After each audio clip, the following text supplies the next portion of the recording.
Alrighties guys, it is Jados with another video for you. Today's video is the long-awaited Ice Barrier deck profile, which I said I'll do in the box opening of the Ice Barriers a few videos back. So I'm going to show you this deck profile that I've put together. Probably not your mainstream one you've probably seen. I've watched a few YouTube videos on this deck profile. I've added a few different cards into it to what you probably might see. So I'm going to show you this deck profile and hope you enjoy. Make sure you like, subscribe, and leave a comment down below to let me know what you think. Anyway guys, I won't waste any more time. Let's get straight into it. Alrighty guys, so we are starting off with triple revealer of the Ice Barrier. This is the staple card for your deck. You want to run 3 of these. This is your best card to have. So what this card does is, while you control another Ice Barrier monster, your opponent cannot tribute summon. So where you have her on the field as well as another Ice Barrier, it stops your opponent from tribute summoning, which can be very handy. Also, what this card can do is, once per turn, you can discard a card, special summon 1 Ice Barrier from your deck. Also, you cannot special summon for the rest of the turn except water monsters, which is not a bad thing considering you run a water-based deck. So not only can you stop your opponent from tribute summoning, you also get to bring out another Ice Barrier monster, which is handy right there. So we run triple revealer. Next, we run triple speaker of the Ice Barrier. This is your second card you want to run triple of. It's a handy card. What this card does is, while you control an Ice Barrier monster, defense position monsters your opponent controls cannot change battle position. So where you have her on the field as well as another Ice Barrier, and if your opponent plays in defense, they cannot be changed. Also, what this card can do is, once per turn, if you control an Ice Barrier monster, you can special summon this card from your hand. But also, you can banish this card from the graveyard. And while you control an Ice Barrier monster, you get to special summon a token with 0 attack and defense. The 2 ofs, I run Defender of the Ice Barrier. This guy might not look much, but what this card does is, while you control an Ice Barrier monster, monsters your opponent controls cannot declare an attack with an attack that is greater or equal to this card's defense. So basically, this card has 1600 defense.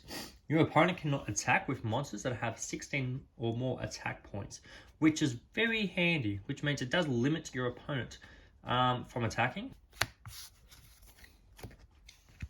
For next Ice Barrier cards, I run double Hextra of the Ice Barrier.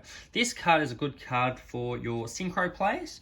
So while you control another Ice Barrier monster, your opponent's monsters control lose 500 attack and defense. During your main phase, you can send one level 3 or lower Ice Barrier card from your deck to graveyard. This card becomes of that level, so it can help manipulate its level to help go into your Synchro plays, which is very good. Next one I run is Cryomancer, the Ice Barrier. So while controlling Ice Barrier monster, level 4 or higher monsters cannot declare an attack. So also, it's another good card which stops your opponent from attacking as well, but also does limit yourself as well from attacking. But usually you'll use this guy as a Synchro summon monster, so you don't have to worry about this one too much.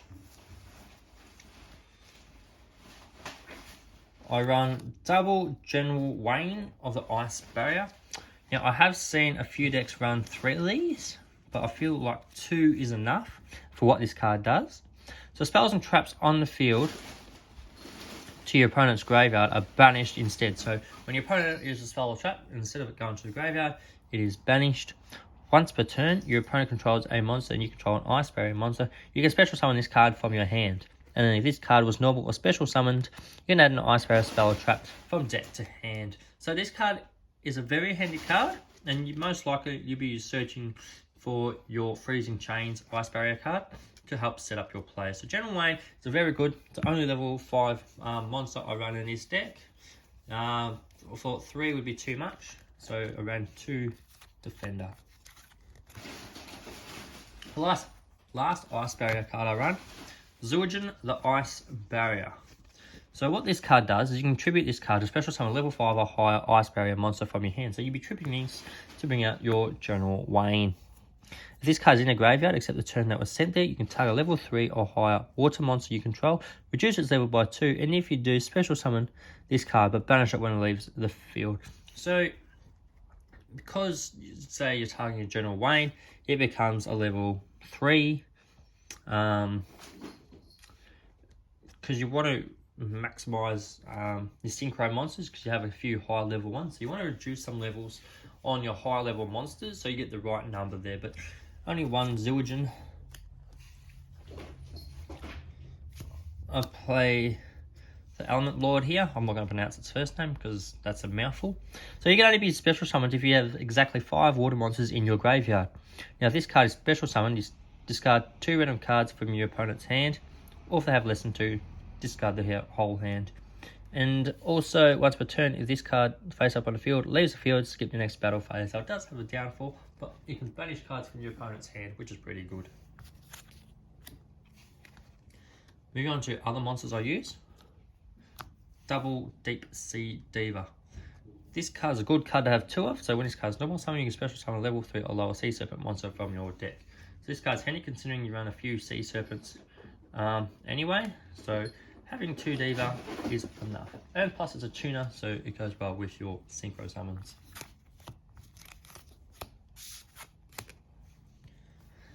One Atlanian Dragoon. Ideally 2 or 3 of these I would run, but only got hands on 1. So all face up level 3 or lower Sea Serpent monsters I control can attack your opponent directly. When this card is sent to graveyard to activate a water monster's effect, you can add 1 Sea Serpent monster from your deck to your hand. So it's a good addition card which helps you add cards from your deck to your hand by off water effects, which is quite good. Run double Aqua Spirit. So what this card does, it cannot be normal or set. First must be special summoned from your hand by banishing 1 water monster from your graveyard, which is fine. Once per turn during your opponent's standby phase, you can target 1 face-up monster your opponent controls, change that target's battle position, and if you do, it cannot be changed. So also, this is another card that can change your opponent's monsters, and the good thing is they can't be changed as well. So that's why I run double Spirit. I play 2 Guitar Guardian Dragoonians. Now this is probably a different card you've probably seen in this deck. The reason why I run it, so if this card is special summoned, you can banish cards from the top of your opponent's deck equal to the number of water monsters you control. So you can be banishing a lot of cards from your opponent's deck, if depending on the water monsters you control. And as I said, a lot of monsters you're running are water monsters anyway, so you can banish up to 5-6 cards from your opponent. So, you know, this card is very handy to have. And then you can target 1 lower level 4 or lower monster you control, increase its level by its original level. You can banish this card from the graveyard, and 1 water monster on the field gains 100 attack for each of your current banished monsters, which is very good to have. I'm going to quickly run through the last cards I have. I run double Rotation and double Dupe Frog, because I run Rotation totally awesome in my deck, so extra deck, sorry. So these are just 2 level 2 monsters which help get me there. Last main monster running is Penguin Soldier. The unlikely card in this deck, I guess, because in my extra deck I run the new Synchro monster Penguin Brave, which has an effect where if you can target 1 face down monster and flip summon it, and if it's a flip effect, you can target 2 monsters on the field and return those targets to their hand. So you can target your opponent's monsters and they go back to hand. So it's a good interruption card in here. And finally, double Ash Blossom. We all know what Ash Blossom does. It's strange I'm running it in here because a lot of my decks I've shown so far don't run extra deck cards, but I thought, you know, why not? Moving on to the spells, I'm going to quickly run through them. Triple Medallion of the Iceberg. What this card does, it adds an Ice Barrier from deck to hand. Pretty straightforward. Next, Triple Freezing Chains of the Ice Barrier. This is a card you'll be searching off General Wayne. So what this card does, this card is activating target level 4 lower Ice Barrier in your graveyard, special summon it, and while you control 3 or more Ice Barrier monsters, your opponent controls are unaffected. So monsters, Ice Barrier monsters you control are unaffected by activated effects of your opponent's monsters that were special summoned from the extra deck. So it prevents your opponent using the extra deck monsters' effects against your monsters, which is pretty good. Handy to have. Double wins over the ice barrier. So you can contribute any number of ice barrier monsters. Special summon from your deck that many level 4 lower ice barriers with different names from each other. And then during your main phase, except for the turn this card was sent to your graveyard, you can banish this card. And then if you do, you can add an ice. You can add to your hand.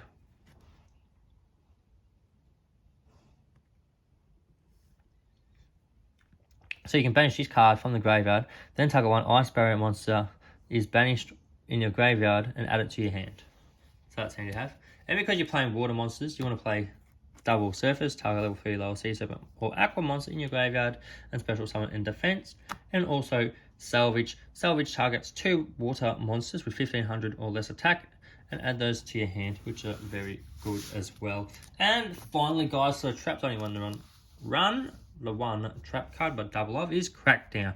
Crackdown you can activate by targeting one face-up monster your opponent controls, take control of that, and that monster can't attack or use as effect, which doesn't matter because you can probably use it as material to link off or synchro depending on the kind of monster it is.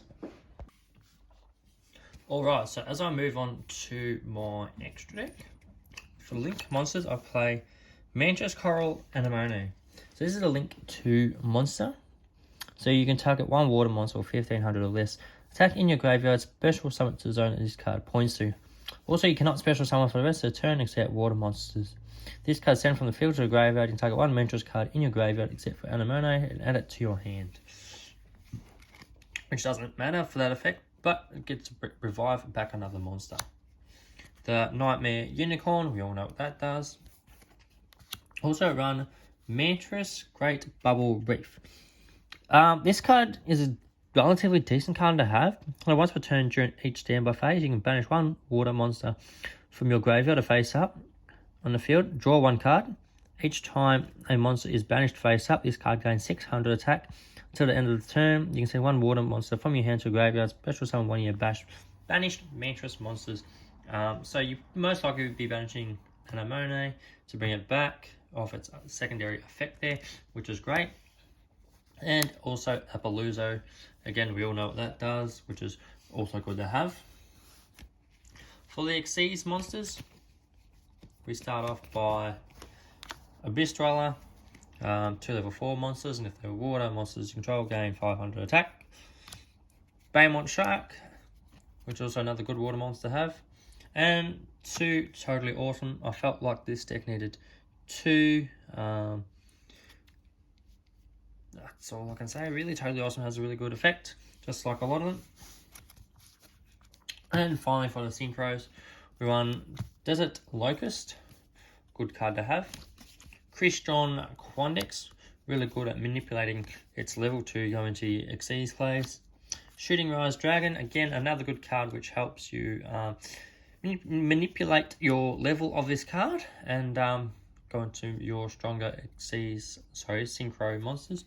The card I was talking about earlier, Penguin Brave. So what this card does is your opponent cannot target face down defense positions you control with card effects.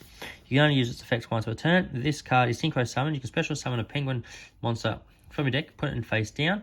When your opponent activates a monster effect as a quick effect, you can target that face up monster and flip it up. So using Penguin's effect, you can set your Penguin Soldier, use its effect to flip Penguin Soldier and return 2 monsters on your opponent's field back to their hand, which is a great interruption. This is the reason why I run it in that deck. Bronic, the Dragon of the Ice Barrier. This card's good. Discard any number of cards to your graveyard that target the same number of cards you send to your graveyard and return those cards on your opponent's side of the field. And obviously it wouldn't be an Ice Barrier deck if you didn't run Trishula. And I also run Trishula Zero Dragon. Basically, when this card's destroyed, you get the special summon that and its attack becomes 3300 attack. So that is it for the extra deck. So that is it for the deck profile. You can see what I'm trying to do with this deck and how I'm trying to manage it and hopefully manipulate it. And as well as not letting your opponent play cards on the field by sending them back and banishing and all that. So you can understand what this deck is quite capable of. This is the reason why I've decided to run it the way I have. There's probably a few cards I'd like to add into it, like maybe another 1 or 2 Atlanian Dragoons, probably another 1 or 2 hand traps. But overall, I think it runs relatively well. So from now on, I've got another 2 more Yu-Gi-Oh videos to do. And after that, I'm going to be doing my day trips again, hopefully. So moving on, I'm going to be doing some more day trip videos and places I'll be going to. So just a quick PSI, make sure you stick around for those ones, which will be coming up soon. As I said, guys, at the start of the video, make sure you like, subscribe, comment, share these videos. These are probably more budget-friendly decks you could run. They're not your full competitive decks. Still competitive enough to run. But apart from that, guys, that's it. That's all I've got time for today. Until next time, this is Jados, and thank you for watching.